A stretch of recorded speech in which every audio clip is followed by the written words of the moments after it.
Hi, it's Karl from Search Room. I'm with James, one of the business partners here, and we're delving in today into what is source context. And this is a term that's been going around sort of the SEO world for a little while now, and it's kind of been brought to life via Corey, absolute legend of a guy. So this is our view on what source context is. So, Dooley, if you want to hit it first. Yeah, so the source context, it was unbelievable. We've been doing SEO now for over a decade, and I've never used to give my writers, I used to give them the title tag and the brief. I never used to give the source context of what the page should be about. So I allowed my writers to run free with how they wanted to, like, kind of theme what the page is going to be about. So, prime example, if I was to say what is guest posting, then I would just allow them to write about what guest posting is. And if I wanted, if I'm a link building agency and I want to talk about like the advantages of guest posting, then I want to make certain that my writer's doing it in a positive manner. Some like the sentiment analysis of that page is in a positive manner.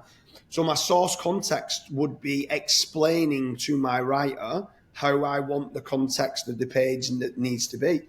And especially now, anyone who's using any artificial intelligence tools and AI writing tools, they need to be giving the source context of what they want the artificial intelligence to write to give the desired output and desired kind of what you want the page to be about. So what would you add on to that, Karl, with regards to the importance of source context? Yeah, so I would say it's very just a lot of the sites when you read through a lot of the bigger affiliate sites, a lot of them miss out the fact that like they are an affiliate site that's say promoting a review of a product or a bunch of products. They never ever stick with the core concept of they are a review website and it should be in first person. You know, all of these sort of bits of detail should come into hand. Like a lot of affiliates, I know we've been chatting on it recently. It's often wrote in third person, which doesn't really make sense if you're supposed to be writing a personal review of this product. It should probably be in first person, right?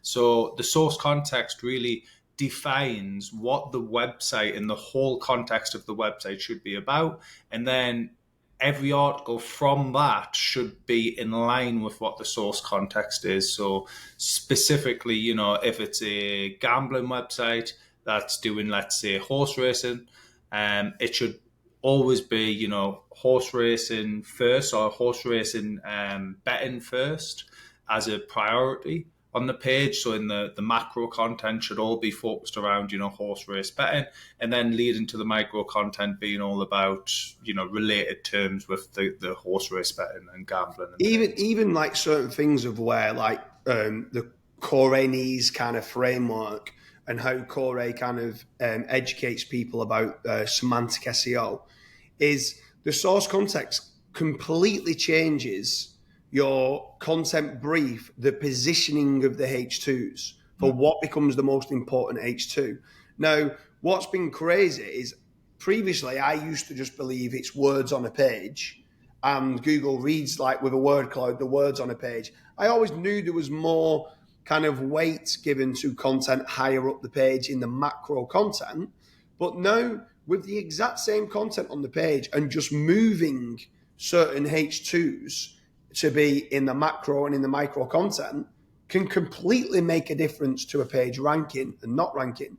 And without using the source context and the relevance of what the page needs to be about to your desired output, that can completely change everything that you do on your site. When you start looking at the domain source context, that can change how you do a topical map and do your keyword research. And then at a page level, like you said, the positioning of the H2s as well.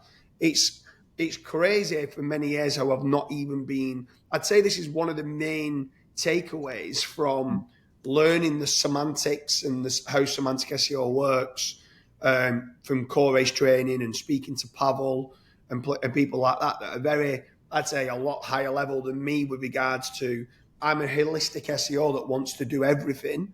They kind of geek out and are brilliant at content and understand exactly the relevance and the distance between the lexical kind of keywords and all the rest of it, that, yeah, it completely changes the way now we write content.